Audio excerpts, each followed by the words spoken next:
एक सवाल जो पिछले कुछ दिनों से शायद हम सबके मन में घूम रहा है। पश्चिम एशिया में जो जंग छिड़ी है और जैसी खबरें आ रही हैं, उसे देखकर लगता है कि क्या सच में भारत में इंटरनेट बंद हो सकता है। तो चलिए आज इसी सवाल की गहराई में उतरते हैं और पता लगाते हैं कि सच आखिर है क्या। जरा सोचिए, क्या ऐसा हो सकता है कि कल सुबह जब हम उठें तो हमारा गूगल, व्हाट्सएप, फेसबुक कुछ भी ना चल रहा हो। ये ख्याल भी डरावना है, क्योंकि आज तो इंटरनेट हमारी जिंदगी का एक हिस्सा नहीं बल्कि सांसों जैसा बन गया है। पर इन सनसनीखेज खबरों में सच्चाई कितनी है? ठीक है, तो इस मामले को जरा ठीक से समझते हैं। ये सारा डर असल में शुरू हुआ है पश्चिम एशिया में चल रहे तनाव से। वहां कुछ ऐसी घटनाएं हुई हैं जिनकी वजह से पूरी दुनिया में एक चिंता की लहर दौड़ गई है। देखिए, हाल ही में एक खबर आई कि ईरान ने बहरीन में मौजूद अमेज़न के एक बहुत बड़े डेटा सेंटर पर हमला कर दिया। अब सोचने वाली बात यह है कि किसी कंपनी के डेटा सेंटर पर हमले से पूरी दुनिया के इंटरनेट पर कैसे असर पड़ सकता है। असल में यह हमला तो सिर्फ एक इशारा है। असली चिंता की वजह तो वो पूरा जंग का माहौल है। इस पूरे डर को समझने के लिए ना, सबसे पहले एक बहुत बड़ी गलतफहमी अपने दिमाग से निकालनी होगी। हमें यह समझना होगा कि इंटरनेट असल में काम कैसे करता है, और इसका जवाब आसमान में या बादलों में नहीं बल्कि समुंदर की गहराइयों में छिपा है। ये बात सुन के शायद आपको थोड़ा अजीब लगे। हम सबको यही लगता है कि इंटरनेट सैटेलाइट से आता है या मोबाइल टावर से हवा में उड़कर हमारे फोन तक पहुंचता है। लेकिन सच सच तो यह है कि इंटरनेट हमारे पास समंदर के नीचे बिछी हुई मोटी मोटी केबलों के जरिए पहुंचता है।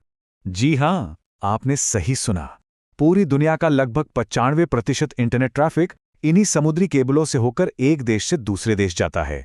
हमारा वाईफाई राउटर या मोबाइल टावर तो बस उस सफर का आखिरी कुछ किलोमीटर का हिस्सा है। इन केबलों को सबमरीन केबल्स कहा जाता है। बाहर से तो ये किसी मोटे पाइप जैसी दिखती हैं, पर इनके अंदर इंसान के बाल जितने पतले हजारों ऑप्टिकल फाइबर होते हैं।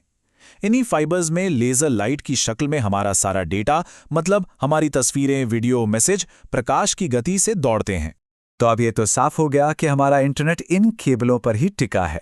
लेकिन जंग से इसका क्या लेना देना? चलिए अब उस असली खतरे पर आते हैं जिसकी वजह से ये सारी बातें हो रही हैं। और यहीं पर भारत की एक बड़ी कमजोरी सामने आती है। देखिए, भारत में इंटरनेट लाने के लिए 14 मेन लैंडिंग स्टेशंस है, मतलब वो जगह जहां ये केबल्स समंदर से जमीन पर आती हैं। लेकिन इनमें सबसे बड़ा हब है मुंबई। भारत का लगभग 60% इंटरनेशनल इंटरनेट ट्रैफिक अकेले मुंबई से ही होकर गुजरता है।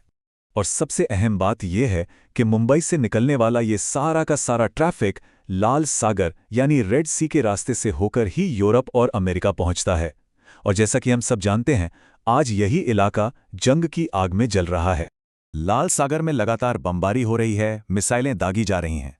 अब जरा सोचिए, अगर किसी पानी के जहाज पर हमला हो और वो डूबते हुए अपना भारी भरकम लंगर नीचे गिरा दे, तो क्या होगा?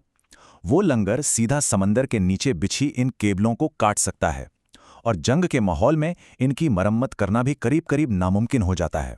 तो अब आते हैं उस सबसे बड़े सवाल पर कि अगर ये केबलें कट गईं तो फिर होगा क्या? क्या हमारा इंटरनेट पूरी तरह से बंद हो जाएगा? इसका जवाब इतना सीधा नहीं है जितना लगता है। मान लीजिए किसी वजह से लाल सागर की सारी केबलें कट जाती हैं, तो क्या कल सुबह भारत में सब कुछ ठप हो जाएगा? क्या हमारा व्हाट्सएप, हमारा यूपीआई यानी ऑनलाइन पेमेंट सब कुछ काम करना बंद कर देगा? इसका सीधा और साफ जवाब है बिल्कुल नहीं। घबराने की कोई जरूरत नहीं है। इंटरनेट कभी भी सिर्फ एक तार के भरोसे नहीं चलता। इसको ऐसे समझिए कि इंटरनेट एक मकड़ी के जाले की तरह बुना हुआ एक बहुत बड़ा नेटवर्क है। अगर जाले का एक धागा टूट भी जाए तो मकड़ी दूसरे रास्ते से चली जाती है। ठीक वैसे ही अगर लाल सागर वाला रास्ता बंद हो जाता है तो हमारा डेटा तुरंत अपना रास्ता बदल लेगा और किसी दूसरे रास्ते से हम तक पहुंच जाएगा। लेकिन इसमें एक बहुत बड़ा लेकिन है। सोचिए, अगर शहर का मेन हाईवे बंद हो जाए और सारी गाड़ियों को छोटी छोटी तंग गलियों से गुजरना पड़े, तो क्या होगा? जाहिर है, भयंकर ट्रैफिक जैम लग जाएगा। इंटरनेट के साथ भी बिल्कुल यही होगा। इसे हम डिजिटल ट्रैफिक जैम कह सकते हैं। जब सारा डेटा एक ही बैकअप रास्ते से गुजरेगा तो इंटरनेट की स्पीड बहुत ज़्यादा धीमी हो जाएगी। यूट्यूब पर वीडियो देखेंगे तो वो बफर करता रहेगा, गोल गोल घूमता रहेगा। वीडियो कॉल बार बार अटकेगी, और जो लोग ऑनलाइन गेमिंग करते हैं उनका पिंग इतना बढ़ जाएगा कि गेम खेलना नामुमकिन हो जाएगा। मतलब इंटरनेट मरेगा नहीं, पर कुछ दिनों के लिए बहुत बुरी तरह बीमार जरूर पड़ जाएगा। तो अब सवाल ये उठता है कि क्या हमारी बड़ी बड़ी टेलीकॉम कंपनियां इस खतरे से अनजान हैं? क्या वो हाथ पर हाथ धरे बैठी हैं? जी नहीं, बिल्कुल नहीं। उन्हें सब पता है और वो इससे निपटने की तैयारी भी कर रही हैं। ये खतरा इतना असली है कि मेटा यानी फेसबुक ने लाल सागर में अपनी एक बहुत बड़ी नई केबल बिछाने का काम फिलहाल रोक दिया है। एयरटेल और टाटा कम्युनिकेशन जैसी भारतीय कंपनियां अब नए समुद्री रास्ते तलाश रही हैं जो इन जंग वाले इलाकों से कोसों दूर हों, ताकि भविष्य में ऐसी कोई मुश्किल ही ना आए। तो कुल मिलाकर डरने जैसी कोई बात नहीं है। इंटरनेट का कोई एक स्विच नहीं है जिसे कोई बंद कर दे। ये एक बहुत ही मजबूत और लचीला नेटवर्क है जो पूरी दुनिया में मकड़ी के जाले की तरह फैला हुआ है और हमेशा काम करने का कोई ना कोई रास्ता ढूंढ ही लेता है। तो बस अब अगली बार जब आपका इंटरनेट थोड़ा धीमा चले या वीडियो अटकने लगे तो कस्टमर केयर पर गुस्सा होने से पहले एक पल के लिए जरूर सोचिएगा।